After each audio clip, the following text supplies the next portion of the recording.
По известно стагнирање продолжува да расте бројот на ново евидентирани позитивни лица на COVID-19 во Кочани, но и во Виница. Во изминатото деноноќие уште по 3 лица во двете општини се најдоа на листата на активни на болеста, откако нивните тестови покажале неповолни резултати. Во меѓувреме нема нови случаи на оздравени ниту во Кочани, ниту во Виница. Од Министерството за здравство информираа дека од направените 1885 тестирања во последните 24 часа во државата биле откриени нови 141 позитивен граѓанин, од кои најмногу 39 се во Скопје и 23 во Штип. Во Кичево има 18, во Гостивар 13, додека во Куманово се 10. Исто така, регистрирано е дека оздравеле вкупно 161 лице, од кои најмногу се во Скопје 60, како и во Гостивар 35. Во изминатото деноноќие починала и една пациентка од Скопје во болнички услови. Од Министерството за здравство информираат дека досега во земјата се направени вкупно 117.475 тестирања на COVID-19.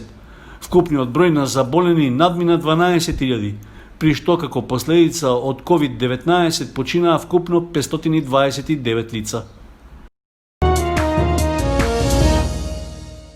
Во спортската сала на основното училиште Синиша Стоилов во Зрновци се одржа третата сесија од форумот во заедниците.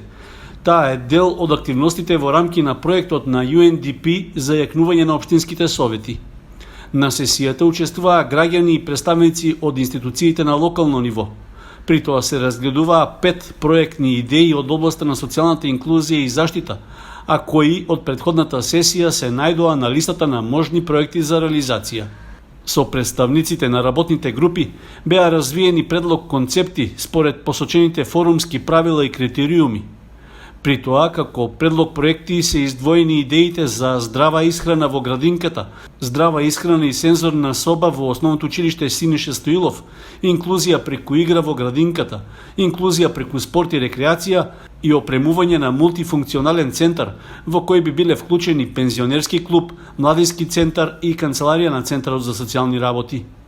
По образложението за сите 5 идеи и гласањето од страна на присутните, за наредната фаза се издвоија последните 3 предлози. Следната сесија е најавена за 24 август, до која ќе се подготват предлог проектите според образецот на форумот.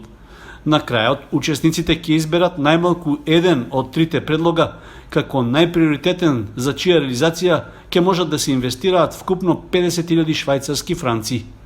Проектниот форум во Зрновци се реализира со грант што го обезбедува Швајцарската агенција за развој и соработка, односно Амбасадата на Швајцарија. Партнерски го спроведуваат и UNDP и Општина Зрновци. По завршувањето на најголемиот дел од градежните работи за реконструкција и преасфалтирањето на улицата 4 Македонска бригада, активностите продолжуваат на улицата Васил Главинов во Белското Маало. Таа исто така се подготвува за асфалтирање, за што привршуваат и подготвителните работи. Веќе е изграден подпорен ѕид во должина од 30 метри, а поставена е и фекална канализација. Механизацијата на изведувачот работи на ископ и порамнување на теренот. Од Општина Кочани информираа дека станува збор за улица која била сложена за изведба поради конфигурацијата на теренот. Освен тоа, имало и неколку нерешени имотно-правни односи. Се очекува деновиве да биде тампониран и асфалтиран коловозот на оваа улица што е долга 160 метри, соопштуваат одговорните од одделението за уредување на градежното земјиште во општината. Улицата Васил Главинов е една од 8 што се градат со сопствени средства од буџетот на Општина Кочани за оваа година. До сега се асфалтирани улиците 7 септември, кракот 2 од Искра и 9 мај. Подготовки за асфалтирање се одвиваат и на кракот од улицата Крум Вранински, каде е поставена фекална канализација во должина од 130 метри. Исто така, ќе се асфалтира и крак од Карпошово во Стание долг 270 метри. За изградба до крајот на оваа година планиран е и кракот 565 во лесна индустрија, како и дел од улицата Борис Ефтимов.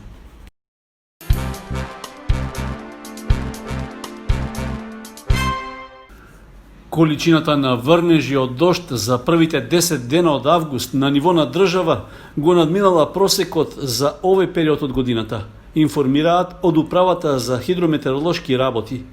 Најмногу дожд во првата третина од овој месец наврнал во Берово, дури 400 мм, а најмалку на скалата е Демиркапија со 140 мм.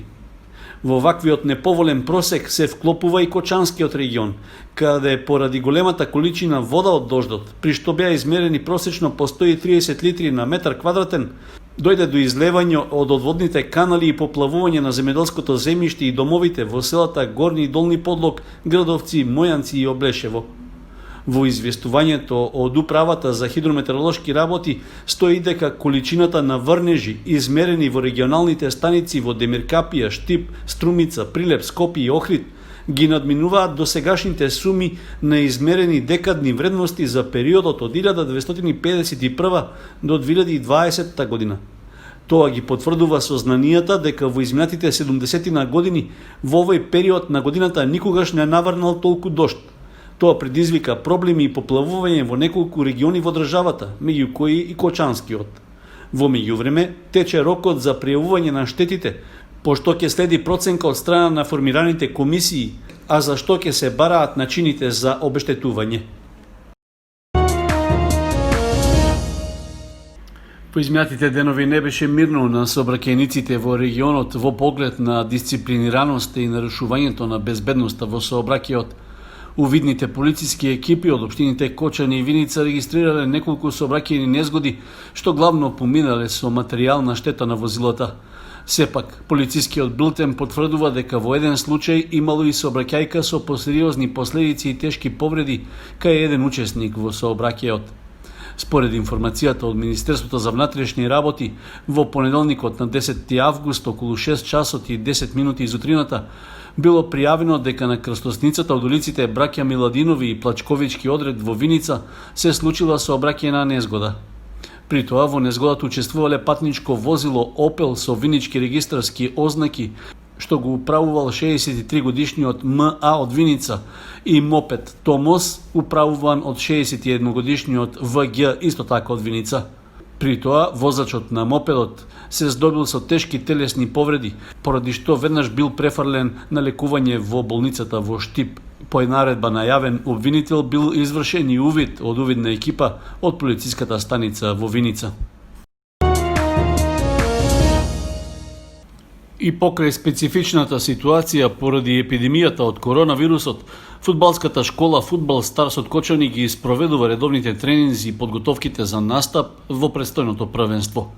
Екипите, како и во минатата, така и во оваа сезона, ќе настапуваат во истите возрастни категории. Од стручниот штаб на школата истакнуваат дека спортскиот ангажман на најмладите е од голема важност за нивниот правилен психофизички развој, па со почитување на пропишаните протоколи се работи на подигање на тактичко-кондициската подготвеност кај сите членови на Фудбал Старс. Како што ги спроведуваме сите мерки за COVID-19, мораме да се придржуваме кон мерките. Веќе еден месец напорно работиме и со девојчиња. Мислам више една година како имаме неколку девојчиња и мислам дека тука треба да оформиме една екипа. Со момчињата работиме исто така напорно. Тренинзите ги одржуваме во училиштето во Кирил и Методи. Со помалите генерации од 6 до 16 години. Од стручниот штаб на Фудбал Старс велат дека се задоволни од досегашната работа со младите генерации фудбалери, посебно што клубот располага со талентирани играчи, поради што е задоволство и за тренерите кои работат со најмладите категории. Истовремено, објавен е и повик за упис на нови членови во клубот. Вршиме и нови уписи, слободно можете да не контактирате со нашите телефонски броеви, тука сме со вас да ви помогнеме. Имаме момчиња и девојчиња што се од најмала возраст, тоа се по 5 до 6 години. Мислам дека тука ќе бидат некои врвни фудбалери. Од постигнувањата во изминатите првенства може само да се констатира дека Фудбал Старс е една од најдобрите школи во регионот па и во државата. Незините млади фудбалери носат добра перспектива за фудбалот во општината, за што со право заслужуваат огромни честитки.